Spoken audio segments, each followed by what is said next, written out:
General Hospital spoilers. Two funerals rock Port Charles. Michael Corinthos crowned sole heir to the empire. Fire. Port Charles is reeling from an unprecedented week of heartbreak, betrayal, and jaw-dropping revelations. In a devastating twist, two funerals rocked the town, ripping apart families and leaving gaping holes in the community. But amid the sorrow and ashes, a power shift emerged that no one could have predicted. Michael Corinthos is now the sole heir of the Corinthos Empire, but at what cost? This week's General Hospital episodes deliver the kind of high-stakes drama fans live for, the kind that rewrites legacies and tests every relationship to the core. Buckle up as we break down the bombshell moments from these explosive events and explore what they mean for the future of Port Charles. The air was thick with sorrow as two caskets were lowered into the earth, each representing a loss that reshapes the very foundation of the town. Rumors have swirled for weeks about Laura Wright's shocking exit, but few believed it would end this way. In a moment of chaos, Carly Corinthos was gunned down outside Bobby's, a calculated hit that left everyone scrambling for answers. Sonny was frozen in disbelief, but it was Michael who collapsed to his knees, unable to comprehend that his mother was gone. The funeral was an emotional battlefield. Jocelyn's cries echoed. Nina stood in silence from the back, visibly shaken, and Sonny, the once indestructible mob boss, seemed a shadow of himself. Drew attempted to comfort Donna and Avery, but no one could fill Carly's absence. What made Carly's death even more haunting? A mysterious letter delivered posthumously to Michael, sealed in a crimson envelope, containing secrets that would unravel everything. As if one death wasn't enough, Dex Heller's body was pulled from the harbor just hours after Carly's funeral. The man who once vowed to protect the Corinthos family had paid the ultimate price.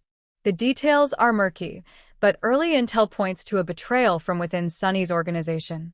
Dex's funeral was quieter, more intimate, a contrast to Carly's public outpouring. Jocelyn, wrecked with guilt, delivered a eulogy that stunned the few gathered. Dex didn't die because of who he was, she whispered, tears falling. He died because of who he tried to be.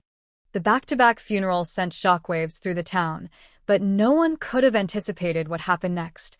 With Sonny spiraling, grieving, and losing grip on his empire, a power vacuum opened.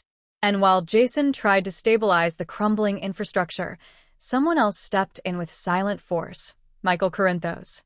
It all started with that crimson letter, a sealed directive from Carly, naming Michael not only the executor of her estate, but revealing that she secretly co-owned half of the Corinthos holdings. It was a twist no one saw coming. Carly's business acumen, long underestimated, had allowed her to legally secure portions of Sonny's empire through shell companies and silent partnerships. And now, all of it belonged to Michael. Shocking everyone, Michael stepped into the spotlight, not as a vengeful son, but as a strategic leader. With Jason's support and the silent backing of Brick and Diane, Michael staged a quiet takeover. Sonny didn't fight back. The loss of Carly broke him. As Michael consolidated power, Nina's world crumbled. Already reeling from guilt, her once confident demeanor cracked.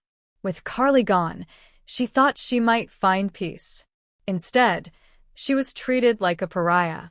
Sonny's fury toward Nina became palpable. "You wanted Carly gone," he hissed in one scene. "Well, now she is.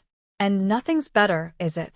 The tension boiled over at Dex's memorial, where Sonny screamed at Nina in public, a scene that fans are calling one of Maurice Benard's most powerful performances. Meanwhile, Ava remained strangely quiet, too quiet. Sources tease that Ava knows more about Carly's shooting than she's letting on, and she's keeping it from Sonny for now. Michael's rise wasn't just about inheritance, it came with enemies.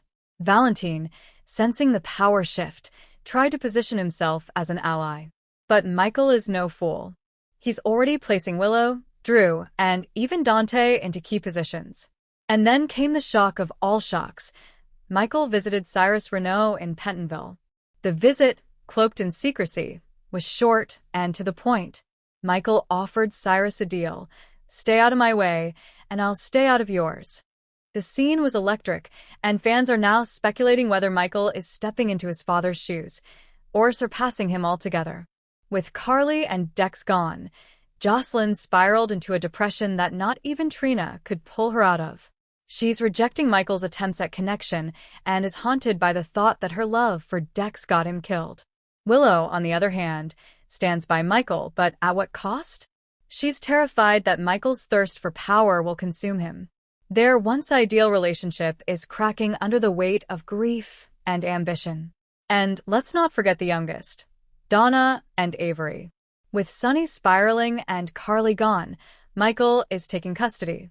The scenes of Michael reading to them in the Corinthos living room, using Carly's old storybooks, are enough to make any fan cry. Here's what insiders are teasing.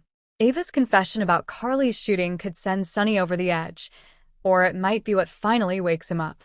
Jason's loyalty will be tested like never before. Can he support Michael's reign? Or will he have to choose between the past and the future? Nina's downfall is imminent. With Drew and Olivia turning on her, she might not just lose Sunny, she might lose her freedom. And the biggest spoiler of all, Carly may not be dead. Yes, you read that right. A mysterious figure was seen in a Havana hospital. Blurry security footage. Blonde hair. A scar near her neck. The file reads Patient C. Benson. Could Carly have survived? Could she have staged her death to protect her family from a larger threat? Michael Corinthos has always been caught between two worlds, the legitimate son of A.J. Quartermain and the shadowy heir of Sunny.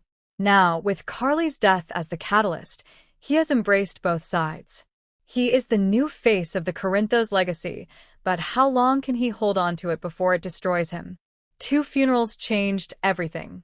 Power, pain, and prophecy now swirl around Michael. Some say he's the future. Others whisper he's cursed. Either way, Port Charles will never be the same again. Want the next chapter in this wild ride? Stay tuned, because when secrets rise from the grave, so do the people you thought were dead.